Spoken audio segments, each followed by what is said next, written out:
Ingat, info ini mungkin belum berguna saat ini, tapi pasti berguna di kemudian hari. So, jangan lupa untuk like, subscribe, dan komen. Gratis kok, nggak dipungut biaya. Halo Healthy People, apa kabar? Semoga semuanya dalam keadaan baik ya. Ketemu lagi kita di vlog My Alkes bersama saya, Anggi Pasaribu.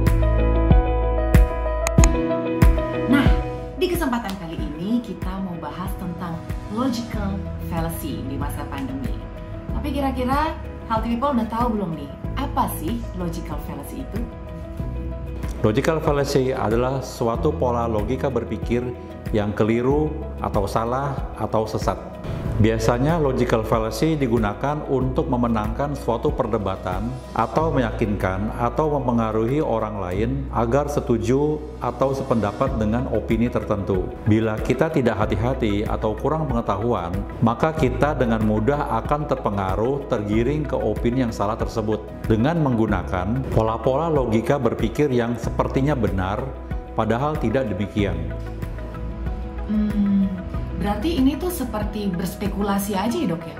Atau pola berpikir yang salah, ada pola berpikir yang mungkin bisa dikatakan sesat yang lainnya dok? Salah satunya adalah pola false cause, adalah menggunakan dua peristiwa atau pernyataan yang telah terbukti benar, kemudian dihubungkan karena ada unsur kesamaannya, untuk kemudian dibuat kesimpulan atau pernyataan baru yang sesuai dengan opini yang hendak disampaikan. Contoh ekstrimnya, peristiwa atau pernyataan pertama, manusia memakan pisang, benar. Peristiwa pernyataan kedua, monyet juga makan pisang, dan ini benar. Kesimpulan atau pernyataan yang hendak disampaikan, jadi manusia sama dengan monyet.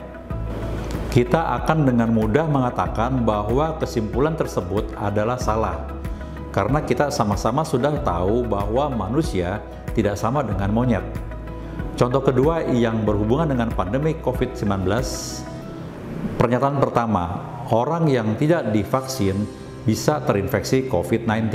Pernyataan kedua, orang sudah divaksin juga bisa terinfeksi COVID-19. Kesimpulannya, divaksin atau tidak divaksin sama saja.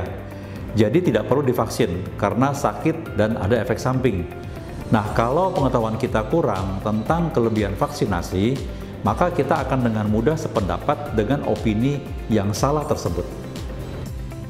Oke, kalau contoh lainnya ada nggak dok? Pola lain yang digunakan adalah appeal to history, yaitu menganggap bahwa cara-cara yang sudah dilakukan sejak dahulu adalah sudah terbukti yang benar. Jika ada cara baru yang tidak sama dengan cara dahulu, maka dianggap belum tentu benar. Contoh, yang namanya bekerja, ya harus bangun pagi dan berangkat ke kantor dan pulang sore hari, bahkan sampai malam hari. Padahal zaman sekarang dengan kemajuan teknologi, bekerja dapat dilakukan di rumah. Bahkan untuk berdagang tidak harus mempunyai toko secara fisik, tapi bisa transaksi secara online. Demikian juga dengan kegiatan yang lainnya. Contoh kedua, vaksin dari dulu yang sudah terbukti berhasil adalah dibuat dengan cara viral inactivated atau virus yang sudah dilemahkan atau dimatikan. Maka vaksin yang dibuat dengan cara lain harus dibuktikan dulu keberhasilannya.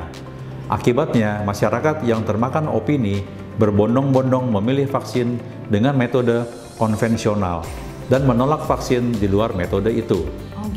Berarti sebenarnya sebelum nih kita dengerin tuh informasi bulat-bulat, harus kita klarifikasi dulu ya dok ya sama sumber yang tepat, dalam hal ini dengan ya sumber-sumber ilmiah kali gitu ya dok ya.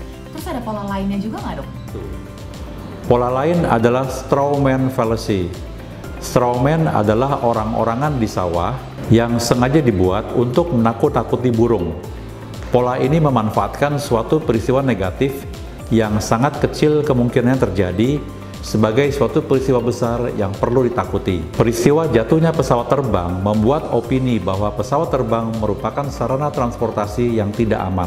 Contoh lain, angka kejadian terjadinya KIPI, yaitu kejadian ikutan pasca imunisasi, yang serius adalah hanya 0,0004% atau 4 kasus dalam 1 juta vaksin. Tetapi Opini yang beredar adalah bahwa setiap orang yang divaksin akan mendapat KIPI yang serius. Pola terakhir yang cukup sering adalah ad hominem, yaitu menyinggung keadaan pribadi atau badan atau institusi yang mengeluarkan pernyataan. Contoh misalnya, dokter melarang merokok, tetapi dokter sendiri merokok, jadi saya tetap merokok. Contoh lain, vaksinasi adalah upaya global dengan tujuan bisnis, jadi jangan mau dibodohi oleh negara maju. Ada banyak lagi pola-pola sesat yang lainnya. Oke, berarti ya dengerin informasi terus diuji ya dok ya materinya supaya pikirannya tuh nggak sesat terus menyesatkan orang lain gitu kan dok. Nah dok, yang ingin saya tanyakan itu ketika seseorang akhirnya nih berpikirnya mungkin kurang tepat atau sebelum mempunyai pola pikir yang sesat, yang harus dilakukan apa tuh dok? Supaya kita tidak terjebak dalam pola logika berpikir yang sesat atau logical fallacy, maka yang harus kita lakukan adalah pertama, jangan mudah menerima pernyataan yang belum jelas kebenarannya.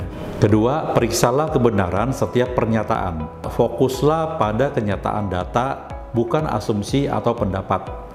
Keempat, latihlah pola pikir kita dengan logika yang benar.